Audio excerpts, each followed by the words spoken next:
Hello everyone. दोस्तों, जो उत्तराषाढ़ा नक्षत्र है ना, उसका स्वामी सूर्य होता है और उसका जो चिन्ह है वो हाथी दांत का माना जाता है ना। और ऐसे लोग जो होते हैं वो बहुत ज्यादा सुंदर होते हैं, उनका व्यक्तित्व बहुत ही प्रभावशाली होता है ना। और ऐसे लोग जो है वो परंपराओं का सम्मान करने वाले होते हैं।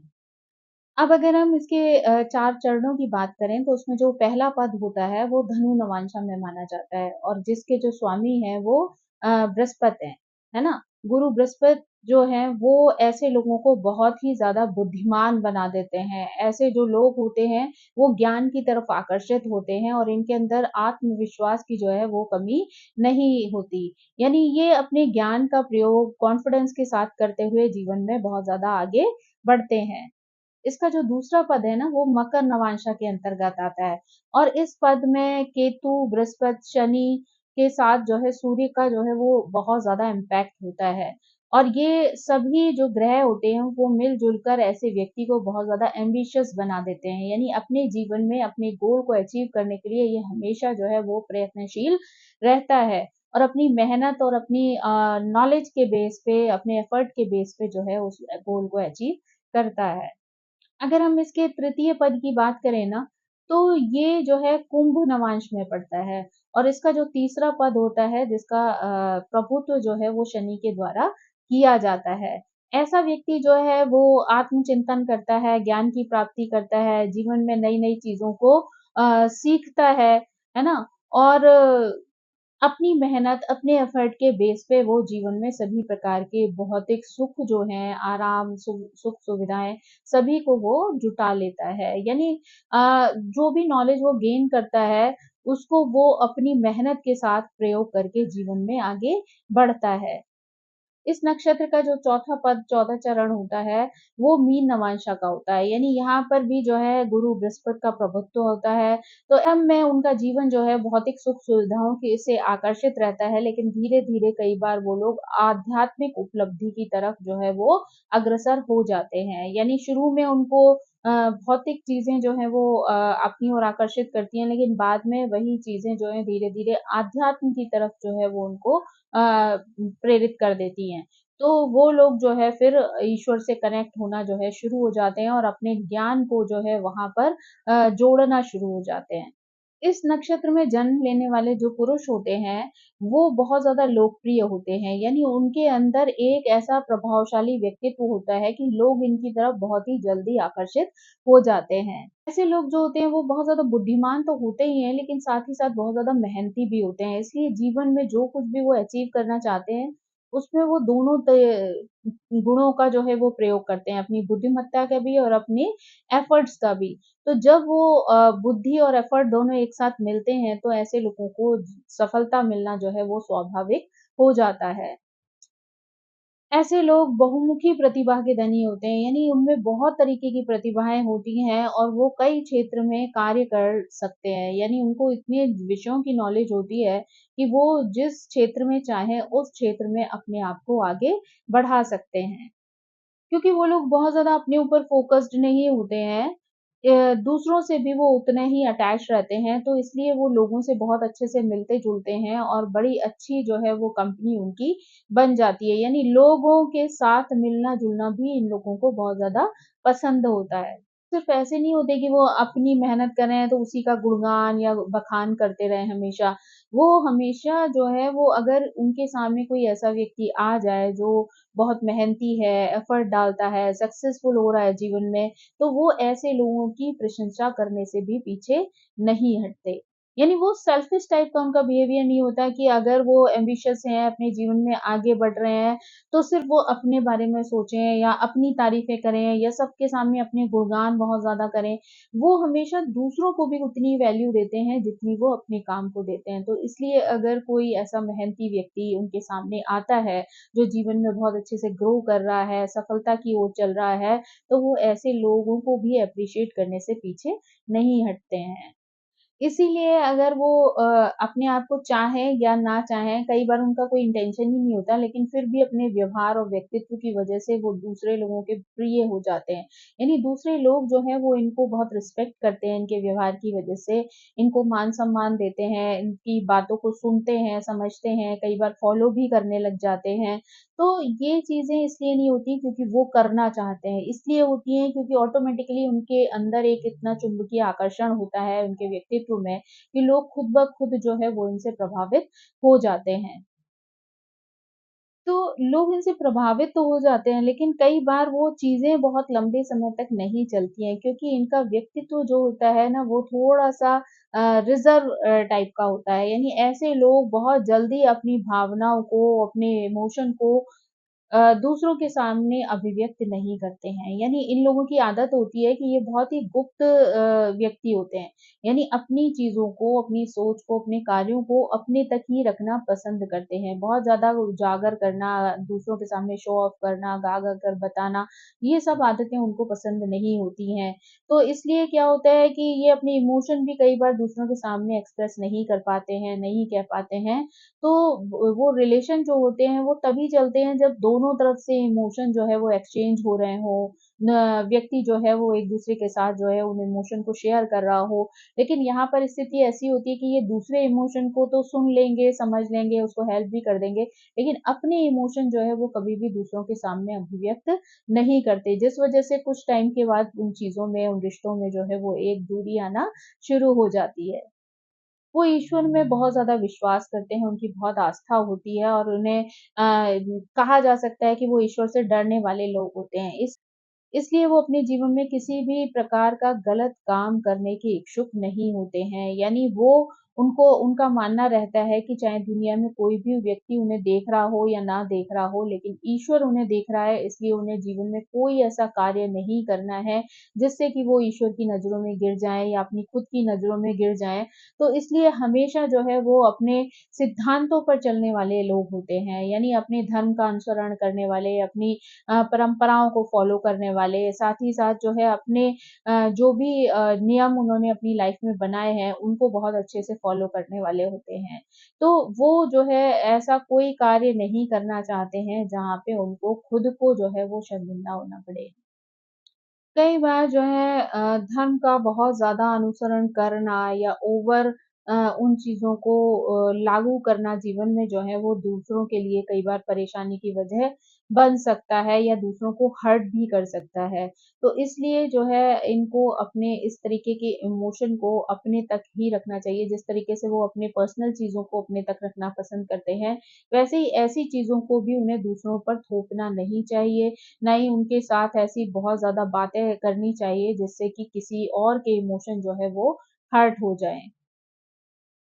जो पुरुष इस नक्षत्र में जन्म लेते हैं, उनको इस बात से सावधान रहना चाहिए कि अगर वो किसी के साथ कोई पार्टनरशिप करने जा रहे हैं, कोई जो है किसी ने कोई बिज़नेस ऑफ़र दिया और उसको वो एक्सेप्ट करने जा रहे हैं, तो इन्हें बहुत अच्छी प्रकार से उसकी जाँच-पड़ताल कर लेनी चाहिए। यानी बिना जाँचे-परखे जो है इन्हें किसी के द्वारा दिए गए किसी भी प्रपोज़ल को एक्सेप्ट नहीं करना चाहिए। यानी अगर कोई भी चीज़ इनके सामने आ रही है, कोई अपॉर्च्युनिटी आ रही है, तो आँख मूंद कर जो है उस पर भरोसा ना करें, बल्कि उसके बारे में पूरी जानकारी करें, उसके बाद ही वो उस चीज़ में कोई फ़ैसला लें, ताकि जो है आगे जाकर उन्हें किसी भी चीज़ का अफ़सोस ना हो। इस तरीके के व्यवहार से अगर मान लीजिए वो बिना सोचे-समझे कोई डिसीज़न ले लेते हैं, किसी के साथ पार्टनरशिप कर लेते हैं, तो हो सकता है कि बाद में जाकर उन्हें अपने पार्टनर से धोखा मिले या किसी तरीके की चीटिंग जो है वो उनके जीवन में हो जाए। तो उसका नुकसान जो है भारी खामियाज़ा उन्हें उठाना पड़ सकता है। लेकिन अगर यही चीज़ जो है वो सोच समझ कर पूरा अच्छी जाँच-पड़ताल के बाद अगर कोई निर्णय लेंगे, तो वो उन्हें आने वाली मुसीबत से जो है वो बचा सकती है। ज़्यादातर इनकी जो प्रोग्रेस है ना वो 38 साल के बाद ही होना शुरू होती है। यानी 38 साल के बाद जो है वो जो भी गोल, जो भी व्यवसाय, जो भी कार्य क्षेत्र में जाते हैं, वहाँ पर ये सफलता प्राप्त करते हैं। धीरे-धीरे इनकी ग्रोथ होना जो है वो शुरू हो जाती है। ऐसे लोग जो है फैमिली को लेकर अगर बात की जाए तो बहुत ही ज़्यादा भाग्यशाली होते हैं, यानी इनका पारिवारिक जीवन जो होता है मोस्टली खुशहाल होता है, स्वस्थ वैवाहिक जीवन होता है ना? और जो इनको पार्टनर मिलती है वो भी बहुत ज़्यादा प्यार करने वाली, केयर करने वाली, इनका ध्यान रखने वाली होती है। इनको अपनी फैमिली में भी बहुत ज़्यादा कठिनाइयाँ जो हैं वो देखने को नहीं मिलती हैं। ज़्यादातर इनका जो पारिवारिक जीवन होता है वो हमेशा अच्छा रहता है, खुशहाल रहता है। इसी वजह से कई बार ये आने वाली सिचुएशंस को लेकर, परिस्थितियों को लेकर बहुत अवेयर नहीं होते हैं, इसीलिए सडनली जब जैसे-जैसे बड़े होते हैं, क्योंकि इन्होंने बचपन से किसी तरीके की कोई परेशानी जो है, वो अपनी लाइफ में नहीं देखी होती। इस वजह से कई बार अगर अचानक से कोई ऐसी सिचुएशन आ जाती है, जब बड़े होने के बाद कोई डिफ़िकल्टी इनके सामने आ जाती है, चैलेंजिंग सिचुएशंस आ जाती हैं, तो इनको जो है वो कई बार ये लोग घबरा जाते हैं। यानी उन चीज़ों को फेस करने के लिए वो मेंटली प्रिपेयर नहीं होते हैं, और जब ऐसी कोई स्थिति इनके सामने आती है, तो ये कई बार बहुत ज़्यादा परेशान हो जाते हैं उन चीज़ों को लेकर। पार्टनर की हेल्थ जो है वो इनके लिए बहुत बड़ा चिंता का कारण बन सकती है, तो इसलिए इनको जो है वो पार्टनर की हेल्थ को लेकर शुरू से ही बहुत सजग रहना चाहिए, यानी उनके स्वास्थ्य का ध्यान रखना बहुत ज़्यादा ज़रूरी है। 28 साल से लेके 31 साल की एज तक इन्हें कई तरीके के बड़े-बड़े बदलाव जो है वो देखने को मिल सकते हैं। तो इन्हें थोड़ा-सा अपने आप को मेंटली प्रिपेयर रखना चाहिए, सिचुएशंस के लिए जो है वो रेडी रहना चाहिए, अपनी बुद्धि को इस तरीके से सजग रखना चाहिए कि अगर किसी भी तरीके का कोई चैलेंज इनकी लाइफ में आए तो उससे घबरा कर ये जो है वो खुद डिप्रेशन, एंग्ज़ायटी के शिकार ना हो जाएँ, बल्कि उन चीज़ों को किस तरीके से सॉल्व करना है, इस तरीके की प्रवृत्ति इनके अंदर जो है वो इन्हें डेवलप करनी चाहिए।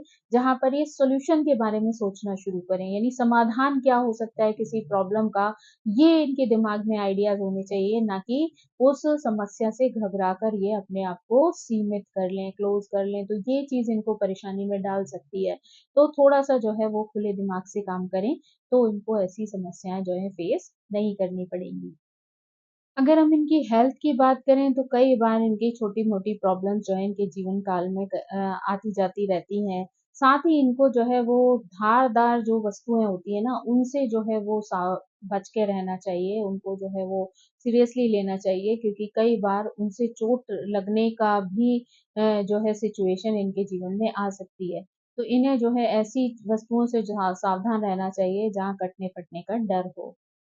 उत्तराषाढ़ा नक्षत्र में जन्म लेने वाले पुरुषों की बात तो हमने की, लेकिन अगर हम यहीं पर फीमेल्स की बात करें ना, तो ऐसी फीमेल्स को जो है ज़्यादातर जंगली की कैटेगरी में रखा जाता है। यानी इसमें कोई बुरा मानने की बात नहीं है, लेकिन ऐसी फीमेल्स जो होती हैं, वो दूसरों के साथ बहुत ज़्यादा अच्छे से जो है वो मिलना-जुलना पसंद नहीं करती हैं या नहीं मिलती हैं। तो ऐसी जो है कई बार बहुत ज़्यादा आक्रामक उनका स्वभाव होता है, लड़ने-झगड़ने वाली होती हैं। कई बार जो है वो बातचीत करते-करते बहस वाली स्टेज में आ जाती हैं, या फिर जो है बहुत ज़्यादा बदला लेने की प्रवृत्ति जो है उनके अंदर जागृत हो जाती है। इन महिलाओं को जो है दूसरे से बात करते टाइम भी जो है बहुत सावधानी बरतनी चाहिए, क्योंकि कई बार इनके बोले जाने वाले जो शब्द जो हैं, वो दूसरों को जो है वो उकसा सकते हैं झगड़े के लिए, लड़ाई के लिए, है ना? तो इसलिए इनको जो है अपने बातचीत करते समय अपने शब्दों पर जो है वो कंट्रोल रखना बहुत ज़्यादा ज़रूरी होता है। तो कई बार अगर हम देखें ना, तो मुँह से निकले हुए शब्द ही जो है वो इंसान के लिए मुसीबत बन जाते हैं। तो इसलिए जो है वो शब्दों को अ, बोलना जो है उससे पहले ये नाप-तोल लेना चाहिए कि जो भी शब्द वो यूज़ कर रहे हैं अपनी भाषा में, उसका कोई गलत प्रभाव तो दूसरों के ऊपर नहीं आएगा, या इसकी वज़ह से जो है कोई परेशानी तो नहीं झेलनी पड़ेगी। तो ये सारी चीज़ें जो हैं वो ध्यान रखना बहुत ज़्यादा ज़रूरी है। कई बार जो है बात इतनी बड़ी नहीं होती है, पर सिर्फ़ गलत शब्दों का इस्तेमाल करने की वजह से ही लोगों के उसमें रिश्तों में जो है वो गलतफ़हमियाँ पैदा हो जाती हैं, और उस वजह से जो है कई बार उनके रिश्तों में दूरियाँ आ जाती हैं।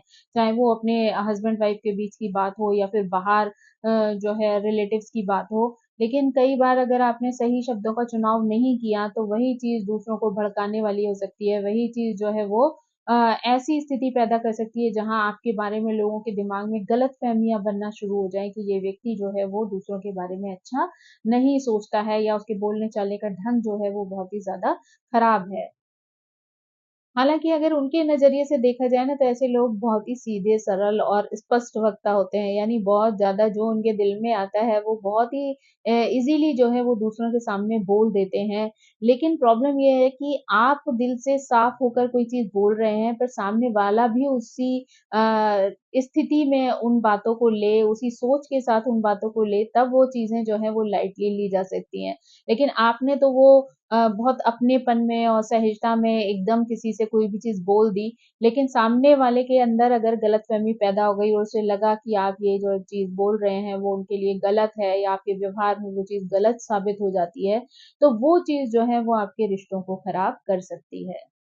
और आपका जो एग्रेशन है, वो भी जो है आपके बारे में लोगों के दिमाग में गलतफ़हमी ला सकता है। तो हर चीज़ के लिए बहुत ज़्यादा एग्रेशन होना, वो भी आपके लिए खराब स्थिति को जो है वो क्रिएट कर सकता है।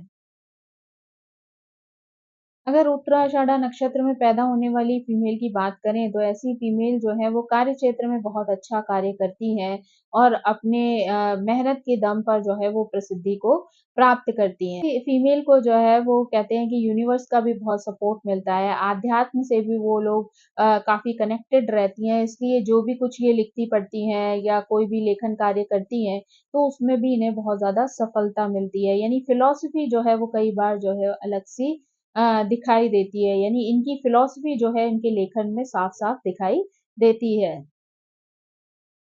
अपनी बौद्धिक क्षमता की वजह से जो है ये लोग बहुत अच्छी जो है एजुकेशन प्राप्त करती हैं, बहुत अच्छी जो है वो शिक्षा लेने के बाद जो है वो अच्छे क्षेत्रों में कार्य भी करती हैं। ऐसे जो है फीमेल जो है वो बैंकर भी अच्छी हो सकती हैं या फिर जो है टीचिंग के क्षेत्र में भी ऐसी फीमेल बहुत अच्छा कार्य करती हैं।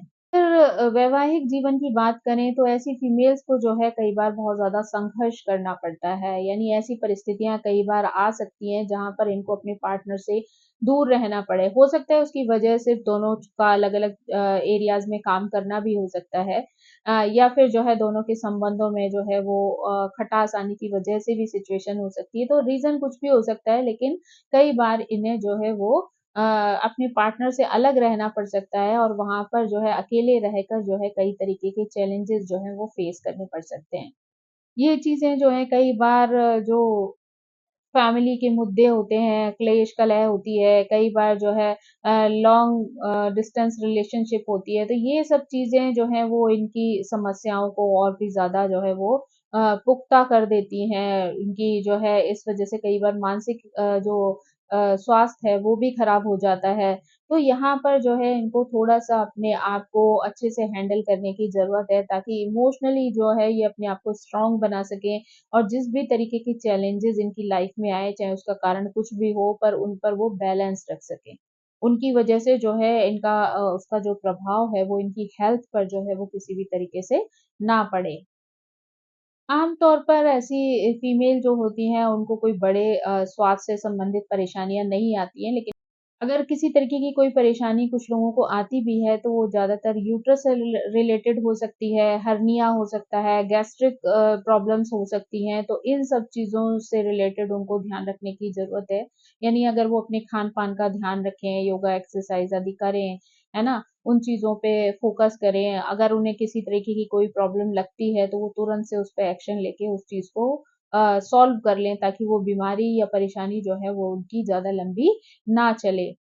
तो अगर वो इन सब चीज़ों का ध्यान रखेंगी तो बहुत जल्दी वो उन प्रॉब्लम से भी निजात पा लेंगी।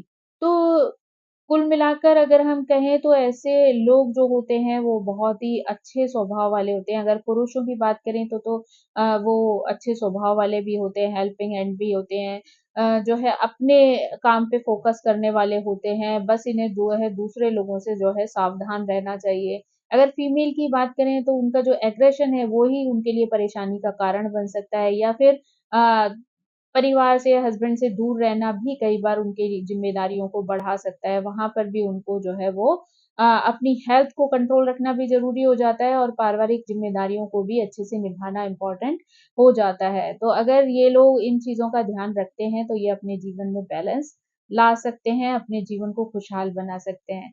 So thank you so much दोस्तों, आपको आई होप ये जानकारी पसंद आई होगी। और मेरी आप सभी से रिक्वेस्ट है कि प्लीज़ मेरे चैनल को सब्सक्राइब करें, लाइक करें, शेयर करें और कमेंट करके मुझे इसी तरह प्रेरित करते रहें। Thank you so much, bye bye.